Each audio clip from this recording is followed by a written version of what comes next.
साथियों नमस्कार।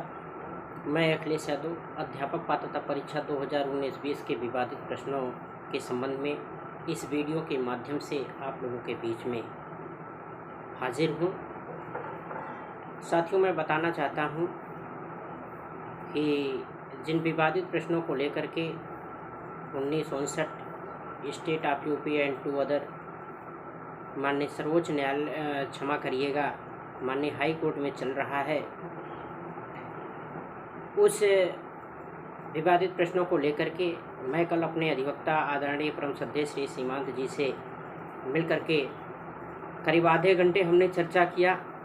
चर्चा के दौरान उन्होंने यह बताया कि अभी तो कोई नोटिस नहीं आई है कोर्ट सामान्य होने की, लेकिन यह आसरा लगाया जा रहा है कि जुलाई के फर्स्ट वीक से कोर्ट सामान्य हो जाएगी।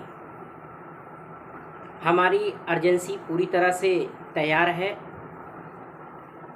और हमने अर्जेंसी दाखिल करने के लिए माननीय अधिवक्ता जी से कहा तो उन्होंने ये कहा कि अगर आप कोर्ट सामान्य होने से पहले अर्जेंसी आप दाखिल करा देते हैं तो उस अर्जेंसी पर बहस हो पाएगी या नहीं हो पाएगी, ये बात की बात है। क्योंकि वर्चुअली में जब कोर्ट चल रही है तो ऐसी दशा में लिंक कभी कभी मिल जाता है और कभी कभी लिंक नहीं मिल पाता है, जिससे बहस करने में भी दिक्कतें आ रही हैं। इसी की वजह से उन्होंने यह कहा कि आप निश्चिंत रहिए, कोर्ट सामान्य होने दीजिए। जुलाई के फर्स्ट वीक में हम तुरंत अर्जेंसी दाखिल करके और एक फ़ाइनल डेट बहस के लिए ले लेंगे।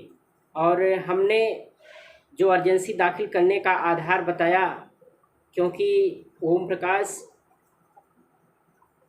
एंड 400 अदर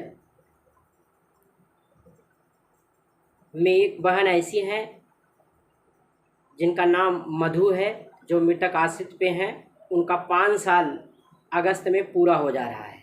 हम उसी को आधार मान करके अपनी अर्जेंसी दाखिल करने जा रहे हैं और अंदर से भी हम डेट लगवाने का पूरा प्रयास करेंगे ताकि जुलाई में यह मामला हम लोगों के फेवर में आदेश हो करके आ जाए। मित्रों, यह मामला लेट इसलिए हुआ क्योंकि कोरोना के चलते यह मामला डिले हो गया था, लेकिन ऐसी दशा में जब कोरोना अपने अंतिम चरम सीमा पर है, समाप्त होने के कगार पर है और हर ज़िलों में अनलॉक की प्रक्रिया शुरू हो गई है, मैं भी इलाहाबाद में आकर के अपने केस की पैरवी के लिए पैर जमा लिया हूँ। बाकी हमने कॉमन प्रश्नों को लेकर के जब चर्चा किया तो माननीय अधिवक्ता जी ने कहा कि कॉमन प्रश्नों को लेकर के जो 1954 रीट डिसमिस हुई है वो सुप्रीम कोर्ट का जो आर्डर का जिक्र किया गया है वह आर्डर आपके कॉमन के प्रश्नों पर लागू नहीं होता है, क्योंकि वह लिखित परीक्षा के संबंध में सुप्रीम कोर्ट ने आर्डर को डिसमिस किया था। वह टीजीटी पीजीटी के लिए परीक्षा हुई थी त्रिपुरा में और उस पर उन्होंने यह बताने का कार्य किया, आर्डर में साफ जिक्र है कि अगर ए फॉर एप्पल होता है तो आपको ए फॉर एप्पल ही बोलना है। वह लिखित परीक्षा का था, इसलिए वह हमारे पे लागू नहीं होता है।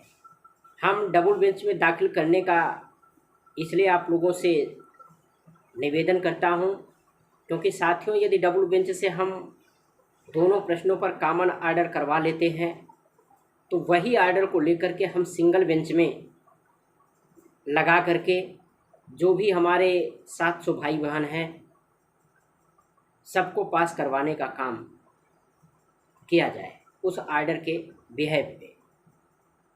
क्योंकि जो आर्डर सिंगल बेंच से डिसमिस हो गया है उसको हम सिंगल बेंच में बहस नहीं करवा सकते हैं।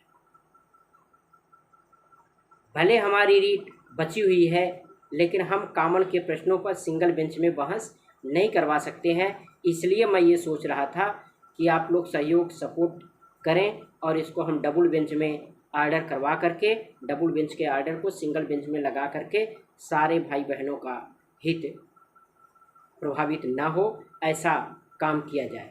इन्हीं शब्दों के साथ आप लोगों से मेरा फिर निवेदन है कि आप लोग डबल बेंच के लिए सहयोग और सपोर्ट करें, क्योंकि सामने 72,000 भर्ती सरकार द्वारा किसी भी समय घोषित कर दी जा सकती है, क्योंकि SCRT कार्यालय लखनऊ बराबर BTC और कुछ B.Ed के अभ्यर्थी नई भर्ती के लिए धरना दे रहे हैं।